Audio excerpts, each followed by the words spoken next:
This is Ari, and he is a college student, and he has never played a wind instrument before, and he played violin for 2 years in 5th and 6th grade, something like that. A little bit longer, but...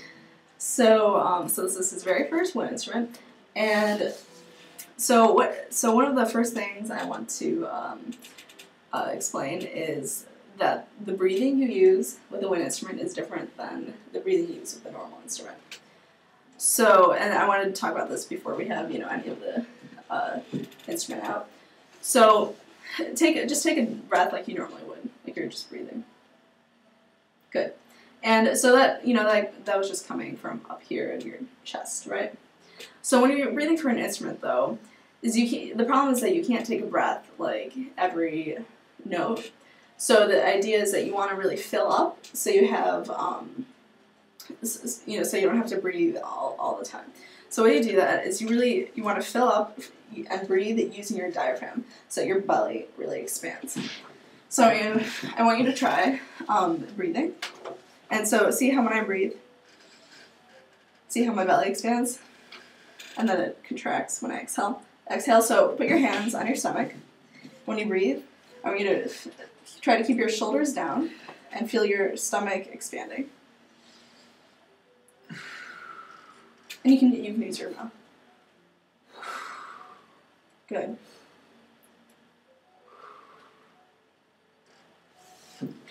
Good. So that's the kind of breathing that you're going to want to use when you're playing the saxophone. Okay? So I'll talk a little bit more when we actually have the saxophone out. So, first, I want you to pick up the neck strap. Put it around your neck. So the neck strap is used to hold the saxophone because it's a heavier instrument and it's hard to play it without the neck strap. Next, this is a reed, and this is how the sound, it vibrates against the mouthpiece, and that's how the sound is made in this particular instrument. So I want you to put it in your mouth and get it wet, and make sure the whole thing is wet because you want the vibrations to flow throughout. So while you're doing that, I want you to open the case, and I have it on the ground because it prevents, the chance that, you might drop the saxophone or something, or tilt the case over if it's on your lap or something. So, if you have like a table or something, a wide table, you could do that too. So this part right here is the body, and this is the neck. So I want you to pick up the body. Good. And now I want you to pick up the neck too. And put the neck in there. Good. And yeah, you want to have that pretty much lined up. And then see this little knob right here? Use that to tighten it. Not too tight, but just enough so it's secure. Good. So now hook yourself up to the saxophone. In the hole, yeah, good. You found it. And so now, what you're going to do, give me the reed. Did you get the excess stuff off? Yeah. Okay. So, watch how I do this. So I put it in so that I had the ligature already on the mouthpiece, because sometimes if you're going like this, and you're not really used to it, you can chip the mouthpiece like that pretty easily. I've done it a lot of times. So you want to have the tip of the reed, pretty much in line with the tip of the mouthpiece. All right, so why don't you give that a try?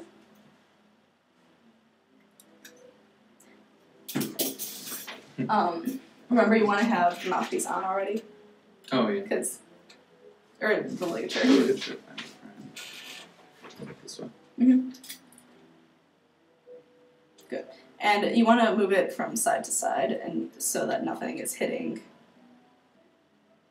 the tip of the reed. Good. Because the tip of the reed is pretty fragile. Good. Push that down. Try to push it down a little more. Good. And tighten it.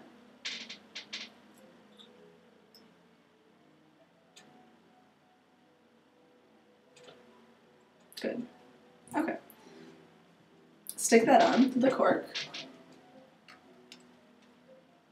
That's good. It doesn't have to be all the way. Okay, so now the way you hold the saxophone, you want to have a pretty straight posture. So move to the edge of your chair. Good, so your back is straight. And you're going to have your right hand on the bottom.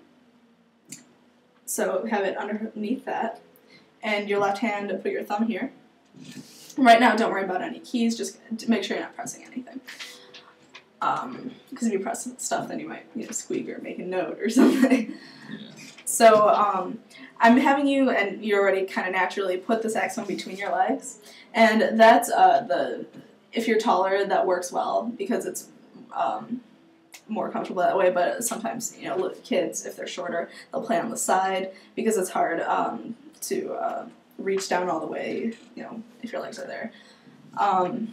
So then the neck strap, you want to make sure it's tightened enough so that when you bring the saxophone to your face, you don't have to be holding it. And so you don't want to be looking down while you're playing saxophone. You don't want to be looking up. So right now it looks like you need to tighten it a little bit. So you just lift the... Just this? Not too much. Probably a little less. Okay, try that.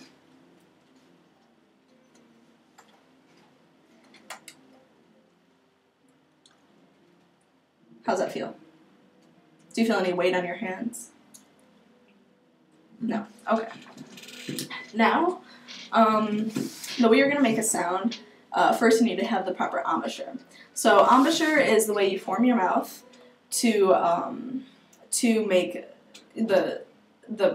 it's the way you form your mouth in order to make the sound and put it around the mouthpiece. So what you want to do for the saxophone is you're going to think of your bottom lip as a cushion. So you're going to put it on top of your bottom teeth and have it just a nice fat cushion. Your top teeth are going to go on the mouthpiece, and your top lip, don't let it kind of hang out there all loose, but you don't want it to be too tight or anything. It's just kind of sitting there. And you want to think of your mouth, think of the shape, think of saying ooh, because if you look when you say ooh, see how it's pretty all nice and even on all sides like that? It's also, you can think of a drawstring bag. When you pull from both sides, you have that, nice even shape. So you want to have even pressure on all sides. So why don't you try that? Think of the cushion, ooh, and try to make a sound.